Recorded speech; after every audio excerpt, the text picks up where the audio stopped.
प्रभु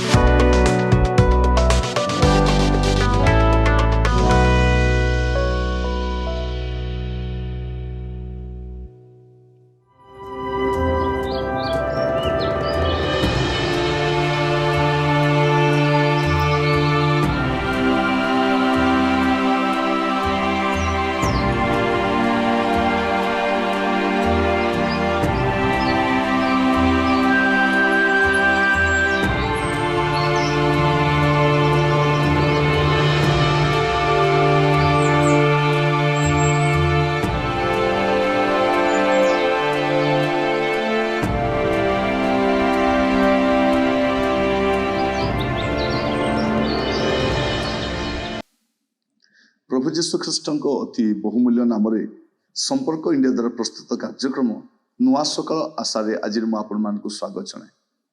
प्रभु आम को प्रतिदिन आत्मिक आहार जगाउं आ प्रतिदिन आम सहित से कथा होती नाम गौरव आदर महिमा जुगे जुगे हो। आज आम जो प्रसंग प्रभु वाक्य आलोचना करवा आलोच्य प्रसंग होची अमाप प्रेमर प्रकाशन। कौन अमाप प्रेमर प्रकाशन? गोटे प्रेम जहाँ मापी हुए ना, जार दैर्घ्य प्रस्थ उच्चता तार गभीरता, से प्रेम कि प्रकार ताको आमे मापिबा बुझिबा मनुष्यर ज्ञान रे कल्पना रे संभव नुहे। आउ सेटार प्रकाशन आमे देखुछु प्रभु जीशु ख्रीष्टंकर जगत को आसीबा द्वारा। आमे सूर्य को देखिछु किंतु सूर्यर सृष्टिकर्ता को आमे देखिन। आमे प्रकृति को देखिछु, आमे प्रकृतिर सृष्टिकर्ता को देखिन। आमे पशु पक्षी वृक्षलता देखिछु, तार सृष्टिकर्ता को देखिन। आमे नद नदी को देखिछु, तार सृष्टिकर्ता को देखिन। आम मनीष को देखिछु, मनीष सृष्टिकर्ता को देखिन। दुर्भाग्यवशत लोक माने सूर्य को ही भगवान बोली भावी बसिले, प्रकृति को भगवान बोली भावी बसिले, नद नदी को पूजा कले, पशु पक्षी को पूजा कले, मनुष्य को पूजा कले, किंतु सत्य ईश्वर को समाने छाड़ीदे। आ ईश्वर मनुष्य को केते प्रेम करती तार प्रकाशन प्रभु जीशु ख्रीष्टंकर जगत को आगमन करने द्वारा आमे जानी पारुछु। तेज पढ़ा जहन 3 पर्व 16 पद से लिखा जाउछि, ईश्वर जगत को एड़े प्रेम कले। केड़े प्रेम आमे जानि न, किंतु जीशु आशीर्वाद द्वारा आमे जानिलु से प्रेम केड़े का। प्राण दिया प्रेम, उत्कृष्ट प्रेम, सर्वोच्च प्रेम, प्रगाढ़ प्रेम, जो प्रेम आउ के ही करि पारे ना। जीशु को परी आउ किए प्रेम करि पारे, जीशु को परी आउ किए क्षमा दे पारे, जीशु को परी आउ किए शांति दे पारे, आउ के ही नाहांती। आउ कहिबा पई गले मनुष्यर वास्तविक आवश्यकता मनुष्य बुझी पारिबने, कोनोसी बाबा बुझी पारिबने, कोनोसी तांत्रिक बुझी पारिबने, कोनोसी पशु बुझी पारिबने, किंतु तार सृष्टिकर्ता बुझी पारिबे। आउठी हम देखु ईश्वर जगत को एड़े प्रेम कले जे से अपना अद्वितीय पुत्र को दान कले।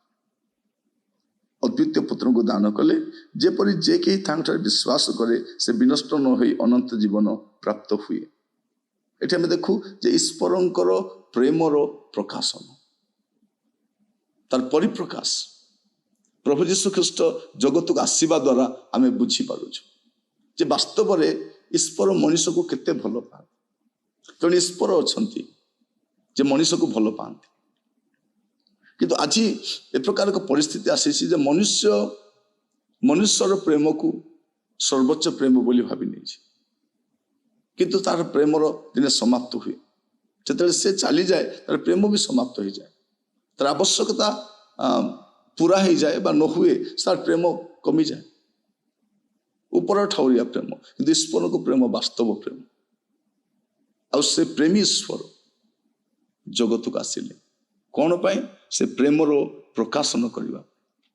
और से प्रेमर तुलना मध्य नहीं, तार कल्पना मध्य करि परिबने। साधु पाउल चेष्टा करके देखिले जे से प्रेम विषय मुटिके परीक्षा निरीक्षा कर देखे केते से प्रेम पर से लिखिले ता हमर बोधर अगम्य, से हमर बुझिबा शक्तिर बाहर से प्रेम।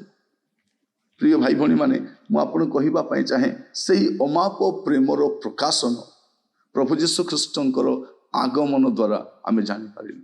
ଯଦି ଆଜି ଆପଣଙ୍କ ଜୀବନରେ ସେ ପ୍ରେମର ଅଭାବ ଅଛି, ଯଦି କେହି ଆପଣଙ୍କୁ ପ୍ରେମ କରୁନାହାନ୍ତି ବୋଲି ଆପଣ ଭାବୁଛନ୍ତି, ଯଦି ଆପଣଙ୍କ ସେଇ ପ୍ରକାର ଏକ କଷ୍ଟ ଦେଇ ଯାଉଛନ୍ତି ଯେ ସତରେ ମୋତେ ତ ଭଲ ପାଉନାହାନ୍ତି, ଏପରି ଏକ ପରିସ୍ଥିତି ଯଦି ଗତି କରୁଛନ୍ତି, ମୁଁ ଆପଣଙ୍କୁ କହିବା ପାଇଁ ଚାହେଁ ଜଣେ ଈଶ୍ୱର ଅଛନ୍ତି ଯେ ଆପଣଙ୍କୁ ପ୍ରେମ କରନ୍ତି।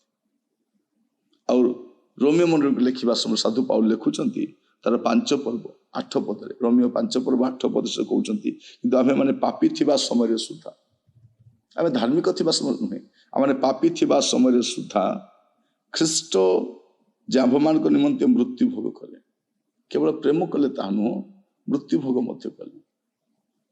ଆମମାନଙ୍କ ପାଇଁ ସେ ମଲେ, ଏଟା ପ୍ରାଣ ଦିଆ ପ୍ରେମ। ସେ ମୃତ୍ୟୁ ଭୋଗ କଲେ, ସେଥିରେ ଈଶ୍ୱର ଆମ୍ଭମାନଙ୍କ ପ୍ରତି ଆପଣ ପ୍ରେମ ସପ୍ରମାଣ କରୁଅଛନ୍ତି। ଗୋଟେ ପ୍ରମାଣିତ ପ୍ରେମ, ଯୋଉ ପ୍ରେମ ପ୍ରମାଣିତ ହେଇଛି ଯେ ସବୁଠାରୁ ଉତ୍କୃଷ୍ଟ ପ୍ରେମ, ସେ କାଲବରୀର ପ୍ରେମ, ସେ କ୍ରୁଶୀୟ ପ୍ରେମ, ସେ ଯୀଶୁଙ୍କ ପ୍ରେମ, ସେପରି ପ୍ରେମ ଆପଣ ଆଉ କୋଉଠି ବି ଦେଖିପାରିବେନି। ପ୍ରିୟ ଭାଇ ଭଉଣୀମାନେ, ମୁଁ ଆପଣଙ୍କୁ କହିବା ପାଇଁ ଚାହେଁ ଯେ ଅମାପ ପ୍ରେମର ପ୍ରକାଶନ ପ୍ରଭୁ ଯୀଶୁ ଖ୍ରୀଷ୍ଟଙ୍କର ଆଗମନ ଦ୍ୱାରା ସମ୍ଭବ ହୋଇପାରେ। ପ୍ରଭୁ ଆପଣଙ୍କୁ ଏହା ବୁଝିବା ପାଇଁ ସାହାଯ୍ୟ କରନ୍ତୁ ଯେ ସେ ଆସିବା ଦ୍ୱାରା ଆପଣଙ୍କର ପ୍ରତି ପ୍ରେମ, ଈଶ୍ୱର ଆପଣଙ୍କୁ କେତେ ଭଲ ପାଆନ୍ତି ତାହା ପ୍ରକାଶିତ ହେଇଛି। ସେ ଈଶ୍ୱରଙ୍କୁ ଆପଣ ଭଲ ପାଆନ୍ତି କି? ଯେ ବାସ୍ତବରେ ଆପଣଙ୍କୁ ଭଲ ପାଆନ୍ତି, ଯେ ଜୀବିତ ଅଟନ୍ତି, ଯେ ସତ୍ୟ ଅଟନ୍ତି। ପ୍ରଭୁ ଯୀଶୁଙ୍କର ଜଗତକୁ ଆସିବାର ଉଦ୍ଦେଶ୍ୟ କ'ଣ?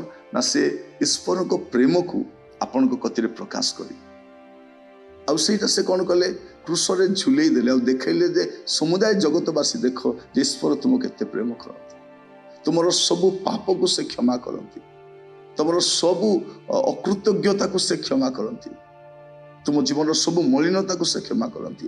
ଏପରି ଏକ ପ୍ରେମିକ ଈଶ୍ୱର ଅଛନ୍ତି, ସେ ଆପଣଙ୍କୁ ଭଲ ପାଆନ୍ତି, ଆଉ ସେ ସମସ୍ତଙ୍କ ଈଶ୍ୱର ଅଟନ୍ତି।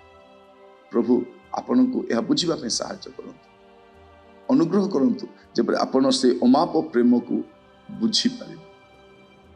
ପ୍ରଭୁ ଆପଣଙ୍କୁ ଆଶୀର୍ବାଦ କରନ୍ତୁ। ଆସନ୍ତୁ ପ୍ରାର୍ଥନା କରିବା। ଅନୁଗ୍ରହକାରୀ ପିତା ପରମେଶ୍ୱର, ଆମେ ଆପଣଙ୍କୁ ଧନ୍ୟବାଦ ଦଉଛୁ, ପୁଣି ଆପଣଙ୍କ କତିକି ଆସୁଛୁ ସେ ଅମାପ ପ୍ରେମକୁ, ପ୍ରଭୁ ଯାହା ମାପି ହୁଏ ନା, ସେ ପ୍ରେମକୁ ପ୍ରକାଶ କରିବା ପାଇଁ ଆମମାନଙ୍କ ପ୍ରାଣର ପ୍ରିୟ ପ୍ରଭୁ ଯୀଶୁ ଜଗତକୁ ଆସିଥିଲେ। ଧନ୍ୟବାଦ ଦଉଛି ପ୍ରଭୁ ସେ ପ୍ରେମ ସକାଶେ, ଧନ୍ୟବାଦ ଦଉଛି ପ୍ରଭୁ ସେ ପ୍ରକାଶନ ସକାଶେ, ଧନ୍ୟବାଦ ଦଉଛି ପ୍ରଭୁ ଆମ ସମ୍ମୁଖରେ ସେ ପ୍ରେମକୁ ପ୍ରଦର୍ଶିତ କରିଥିବା ସକାଶେ। ପ୍ରତ୍ୟେକଙ୍କୁ ଆଶୀର୍ବାଦ କରନ୍ତୁ, ଦୟା କରନ୍ତୁ। ସେ ପ୍ରେମ ସମ୍ମୁଖରେ କୌଣସି ପ୍ରେମର ତୁଳନା ନାହିଁ। ସର୍ବଦା ଆପଣଙ୍କ ସହିତ ଲାଗି ରହିବା ପାଇଁ ଆମମାନଙ୍କୁ ସାହାଯ୍ୟ କର, ଦୟା କର। ଆଦର, ମହିମା, ଗୌରବ ଯୁଗେ ଯୁଗେ ଆପଣଙ୍କର ହଉ। ପ୍ରାର୍ଥନାଟି ମୋର ପ୍ରାଣର ପ୍ରିୟ ଯୀଶୁଙ୍କ ନାମରେ ମାଗିଲି, ଆମେନ୍। ପ୍ରଭୁ ଆପଣମାନଙ୍କୁ ପ୍ରତ୍ୟେକଙ୍କୁ ବାହୁଲ୍ୟରେ ଆଶୀର୍ବାଦ କରନ୍ତୁ। ନମସ୍କାର।